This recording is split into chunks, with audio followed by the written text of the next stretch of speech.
두 번째 분석, 블라인드로 이제 제공됐던 위스키 중에서 스페이번. 네, 사실 엔트리는 아니고 라스가 하나 더 있기는 하니까. 근데 실질적인 엔트리 10년을 이제 블라인드를 해봤고 분석도 해봤어. 근데 이제 그 오피셜이 국내에 스페이번 자체가 그렇게 많이 팔리는 위스키는 아니야. 애초에 이 스페이 들어가는 3대 증류소 전부 다 그렇게 유명한 건 없지. 스페이사이드, 글렌스페이, 스페이번. 그나마 스페이번이 조금 오피셜이 있기 때문에, 스페이사이드는 국내 오피셜이 안 들어와서 그나마 유일한 이제 엔트리라고 할 수 있는데, 이 증류소가 이제 가격도 괜찮고 다 좋아서 아마 우리가 이제 블라인드 하는데, 예를 들면 이런 거 있잖아. 글렌드로낙 같은 거는 어디선가 먹어봤는데 라고 했을 가능성이 높죠. 근데 이제 스페이번 같은 애들은 아마 먹어보지 못했을 가능성이 높다. 그래서 조금 더 신기하게 생각을 해줄 수도 있고. 그쵸. 그 다음에 색깔만 보면 사실은 이제 버번 캐스크처럼 느껴지잖아. 실제로 이제 오피셜하게는 아메리칸 오크를 썼다고 돼 있어. 그래서 처음에는 나도 버번인 줄 알았다. 알고 봤더니 이제 아메리칸 쉐리가 들어가 있는 게 아닌가. 쉐리가 써 있거든. 근데 맛은 일단 한번 보자고. 어쨌든 이제 아메리칸 오크에서 숙성을 했고, 그 다음에 이제 진한 느낌, 리치한 느낌이 있다고 서술이 돼 있어. 실제로 테이스팅 노트랑 이제 비교해 보면서 이제 얘기를 할 건데, 일단 제일 재밌는 것 중에 하나는 이제 첫 번째, 노징에서는 놀랍게도 사람들이 느끼는 향과 오피셜 노트가 거의 일치한다. 오피셜 노트는 이제 노징에가 오렌지가 있고, 그 다음에 계피와 붉은 사과라고 돼 있어. 근데 실제로 이제 사람들이 이제 블라인드에서 써놓은 것들이 총 39종의 향을 느꼈다고 돼 있는데, 그 중에서 가장 높은 순위를 차지했던 건 사과야.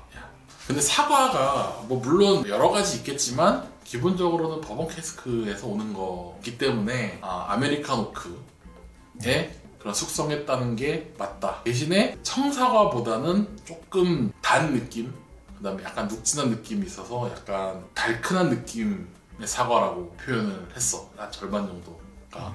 그 다음에 두 번째로 많이 나왔던 게 이제 레몬이나 이제 오렌지의 시트러스한 느낌을 두 번째로 지적을 했거든. 근데 다만 이제 그 순서가 조금 바뀐 것 같아. 우리는 이제 사과가 1번, 오렌지가 2번이었는데 오피셜에서 오렌지가 1번, 사과가 2번이었다 정도인 거고, 그 다음에 세 번째로는 꿀 같은 당류계. 어쨌든 술은 달기 때문에 뭐가 됐든 뭐 어떻게 달든 단 느낌은 날 수밖에 없는데, 꿀 계열, 메이플 시럽, 뭐 초콜릿 계열의 단 느낌을 세 번째로 많이들 이제 적어주셨어. 근데 이제 밀크 초콜릿 같은 경우도 그렇고, 그 뭐랄까 황 같은 계열이 포함이 돼서 단순한 설탕당보다는 조금 더 좀 스파이시한 느낌? 우리 터피라고 불리는 계열, 뭐 계피든 아니면 이제 초콜릿이든, 그러니까 일반적인 설탕류보다는 조금 더 풍미가 있는 당류를 적지 않았나 싶어. 그래서 어쨌든 우리나라는 토피 캐릭터를 잘 캐치하기 어렵기 때문에 우리가 일반적으로 먹는 음식에는 토피가 거의 없지. 그러다 보니까 어쩔 수 없이 이제 그런 단 느낌이 났을 때 이거 토피야라고 지적할 수 있는 사람이 많지는 않을 것이다. 그 정도. 그래서 순서가 좀 바뀌었긴 했지만 놀랍게도 오피셜 노트와 거의 일치하더라. 다만 이거 약간 그 야료가 좀 들어간 거 아니냐. 내가 맡아봐도 사과가 더 센데 체리를 넣었다는 느낌을 내주려고 오렌지를 앞에다 썼나? 그렇지 않아요. 아니, 농담이야. 그래요? 농담이야. 이제 두 번째는 이제 맛인데,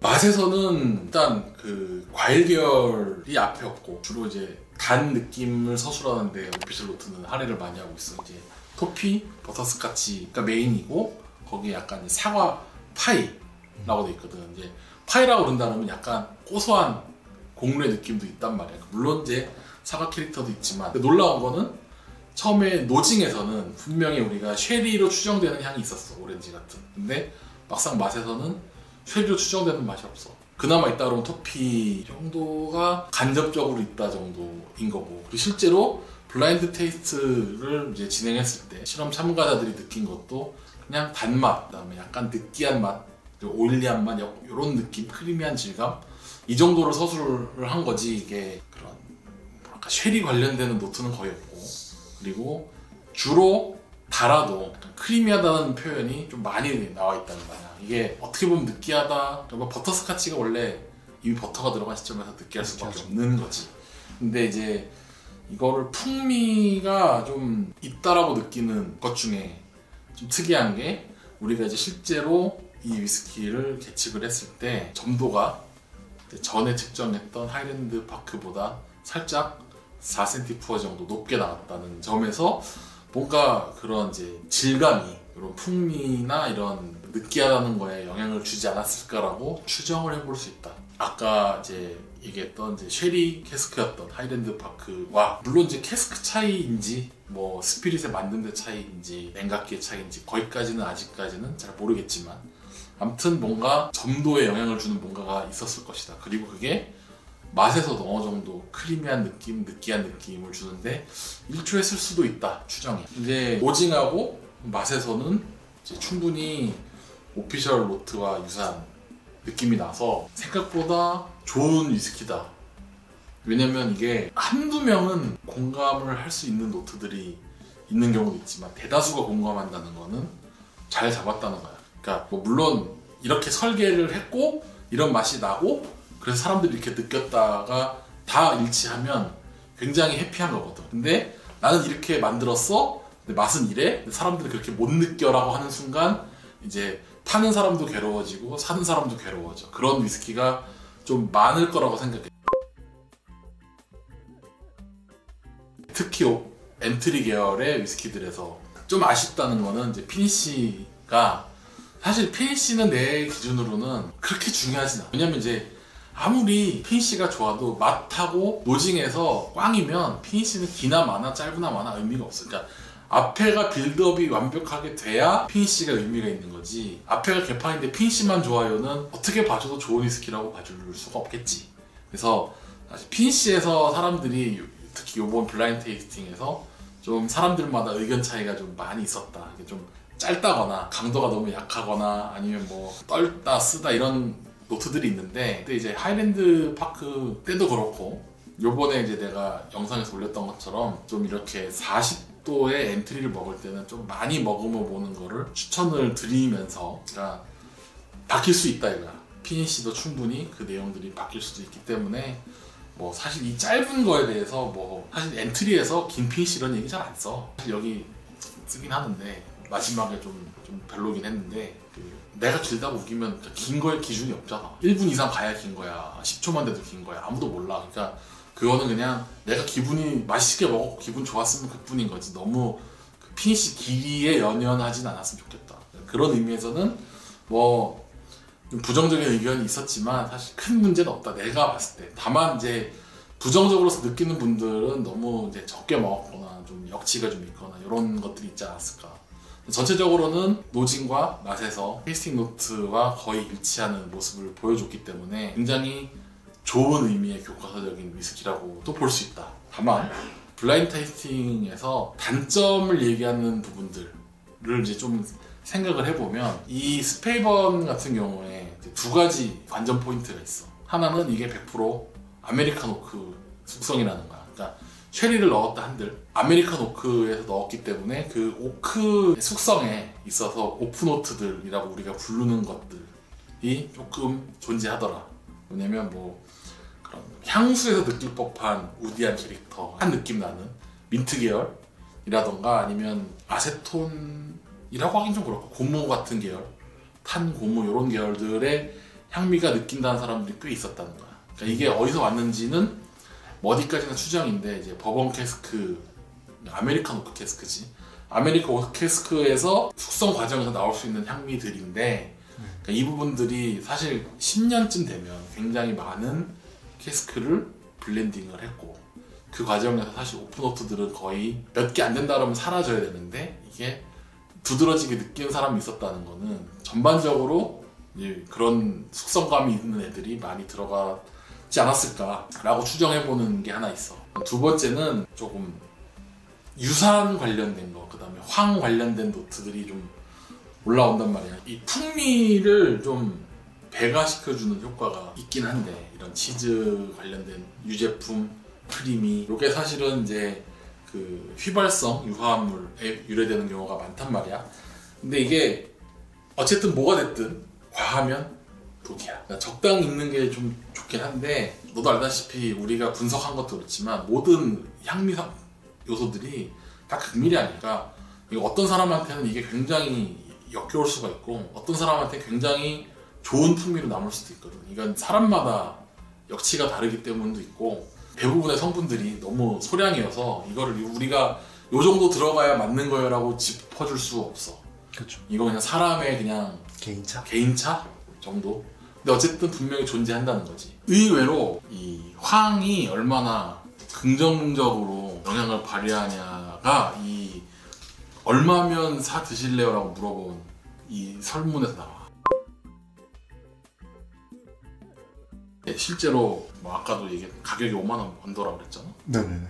근데 블라인드로 조사했을 때는 거의 15만원이어도 사겠다는 사람이 있을 정도라는 거지. 그러니까 물론 싫어하는 사람은 정말 러브 오 헤이트 같이 적절히 들어가기만 해준다면 꽤나 질감, 뭐 풍미 이런 거를 업그레이드 시켜줄 수 있다는 게 이 블라인드 테이스트에서 나온 거지. 그러니까 너랑 나랑 증류소 얘기 많이 했잖아. 네. 내가 이제 막 사람들이 특히 요즘에 길게 발효해요. 그다음에 증류할 때 어떻게 해요? 해갖고 막 황 구리 접촉 늘리고 뭐 쭉 얘기하지만 유행이다 이게. 황이 들어간 게 나쁜 게 아니다. 뭔가 다들 황이 위스키의 적인 것처럼 표현을 하지만 없애줘야 되는 것만. 이게 생각보다 황이 유무도 유무고 조절을 어떻게 하냐가 더 중요한 거지. 어느 정도 필요하다는 게 사실 난 스페인을 보면서 많이 느꼈다 이거지. 내 개인적으로는 아까도 얘기했지만 그런 이제 웜텁의 황 캐릭터를 이제 느껴볼 수 있다는 교보제로서 굉장히 좋은 평가를 주고 싶다는 거지. 물론 이게 15년이나 18년은 또 결과가 다를 거야. 근데 이렇게 지금 상태에서 저렴한 값에 그런 웜텁에 유래한 황을 느껴볼 수 있다는 거는 굉장히 큰 장점이라고 생각해. 이제 잘 만들었다는 얘기는 아니야. 그러니까 캐릭터가 좀 선명하게 보인다는 점에서 좋은 평가를 주고 싶은 거지. 이게 위스키로서 이게 엔트리로서 뭐 어마어마하게 맛있어요 라고 얘기하고 싶은 게 절대 아니라는 거를 참고해 주셨으면 좋겠고, 왜냐면 가격적인 측면에서 굉장히 메리트가 있기 때문인 거지. 사람들이 느끼기에 이게 10만 원이어도 사는 사람이 있겠지만 블라인드를 했을 때 이게 브랜드 다는 순간 10만 원에 안 팔려요. 근데 어쨌든 이런 캐릭터가 매력적이라고 느끼는 사람들은 조금 더 지불할 의사가 있을 정도라는 거는 내가 황이 포함된 위스키들, 웜텁이 좀 메인인 캐릭터들을 먹었을 때 만족할 가능성이 높기 때문에 그런 길잡이 역할로서의 구매는 추천할 만하다라는 거. 맛 자체가 이렇게 막 뛰어나다라고 얘기할 수는 없겠어. 하지만 충분히 제 역할은 다 했고 가성비 측면에서는 제 역할을 다 했다. 어떻게 생각해? 동의하십니까? 저는 완전히 동의합니다. 괜찮게 먹었다. 재밌었다. 자, 이 우리가 지금 계속 블라인드를 하는 이유 중에 하나가 이 웜텁 증류기에서 유래될 것 같은 그런 황 캐릭터를 과연 블라인드 테이스팅 하는 분들이 캐치할 수 있을 것인가에 대한 게 첫 번째 주제였단 말이지. 그런 의미에서 보면 뭐 물론 별로예요 라고 얘기하는 분도 있지만 굉장히 정직하게 황 성분이 잘 나와 있다. 내가 봤을 때 뭔가 웜텁에 유래한 황이 뭔지를 느껴보고 싶은 분들한테는 교과서적인 위스키가 될 수 있다라는 게 내 이제 평가야. 왜냐면 황은 어디까지 내 관점이지만 너무 없어도 문제 너무 많아도 얘 또 다 똑같지. 피트도 그렇고. 근데 이제 황 자체가 주는 긍정적인 게 있어. 우리 아까 영상에서도 얘기했듯이 좀 크리미하고 풍부하고 질감적으로 되게 부드러운 느낌을 줄 수도 있는 반면에 이게 조금만 넘어가면 이제 냄새가 네. 조금 썩은 내까지는 아니어도 좀 이렇게 기분 나쁜 향을 낼 수도 있기 때문에 이 밸런스가 정말 사람 바이 사람이야. 그래서 참 어렵긴 하지만 내가 이제 내 기준으로 봤을 때 나는 이제 두 가지로 생각을 했단 말이야. 처음에 이 테스트를 이제 제안을 했을 때 분명히 웜터, 그러니까 소위 말해서 구리의 접촉 면적과 시간이 짧음으로 인해서 생기는 황과 쉐리나 와인 캐스크에서 유래될 것 같은 황은 분명히 다를 거다라고 본 거야. 그래서 사람들이 그걸 어떻게 느끼냐를 좀 보고 싶었던 거지.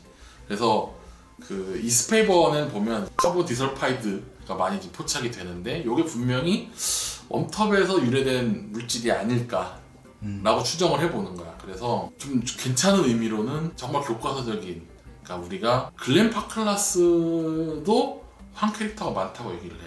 그렇죠. 근데 글렌 파클라스는 웜텁이 아니거든. 네. 그냥 쉐리 캐스크를 썼을 뿐인 거지. 그러니까 요 두 개를 비교해보면 굉장히 재밌지 않을까. 캐스크에서 오는 황이랑 웜탑에서 오는 황. 물론 그거 외에도 뭐 여러 가지가 있을 거야. 황은 발효했을 때도 생기는 거고 여러 가지 원인이 있을 수 있으니까. 근데 어쨌든 그러니까 우리는 그냥 그런 거가 어쨌든 재미로 하는 거기도 하고 진지하지만 재밌는 걸 해보고자 하는 거기 때문에 그런 의미에서는 참 스페이버는 진짜 안타까운 건 뭐 이건 번외적인 얘기지만 18이 너무 비쌉니다. 확실히 나도 이제 뭐 먹어봤지만 확실히 사과가 좀 특징적이긴 해. 근데 이제 재밌는 건 이제 청사과는 아니다 이거지. 보통 이제 내가 청사과를 되게 좋아하잖아. 근데 분명히 이 사과는 황이 섞인 사과겠구나라고 이제 추정이 되는 거지. 그렇죠, 그렇죠. 그다음에 초콜릿 같은 느낌도 있었어. 나는 맛있어. 그러니까 확실히 이런 이제 40도 위스키들에서 짠맛이 나거나 하는 경우도 있거든. 물론 짠맛이야 뭐 몇 도짜리든 다 나오긴 하는데 정말 먹는 양에 따라서 느낌이 확확 달라질 수 있어서 참 예를 들면 누군가가 테이스팅 노트를 적었다 이거야. 안 하답겠구나 하는 느낌이 자꾸 드는 거야. 이거 하면 할수록 느껴. 이만큼 조금 먹는 거하고 이렇게 조금 먹잖아? 그러면 맛이 나다 말아.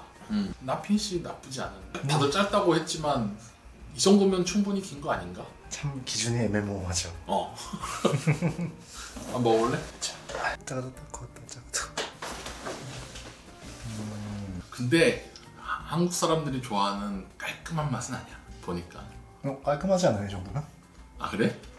나는 이제 황 캐릭터가 좀 그 약간 분필? 크레파스? 황 계열의 질감이지 않을까 추정을 해보는데. 뒤에 오는 거예요? 아, 그래 깔끔하진 않네요. 딱 그 정도 느낌이고 그거 외에는 나쁘진 않았어. 근데 얘가 가격이 얼마인지 모르겠는데 사실 병으로 사서 먹기에는 조금. 그래요? 할인해서 5만원 미만이에요. 아 그래? 네. 여러분들 이제 혹시 모임 같은 데서 황 캐릭터 느껴봅시다 해가지고 그냥 뿜빠이에서 사면 최고네. 이 정도면 몰랐네. 5만원 하는 줄 알았어. 여러분도 5만원 이하랍니다. 이 정도면 한 병쯤 자기 컨디션 체크용으로 좋겠다. 네. 황에 민감한 사람들이 오늘 내가 더 느끼나 덜 느끼나 컨디션 체크용으로 나쁘지 않겠다. 아무튼 두 번째 스페이번 10년 요보의 블라인드 실험에서 제일 의미 있는 위스키가 아니었나 싶다. 교보제로서 훌륭했다. 끝!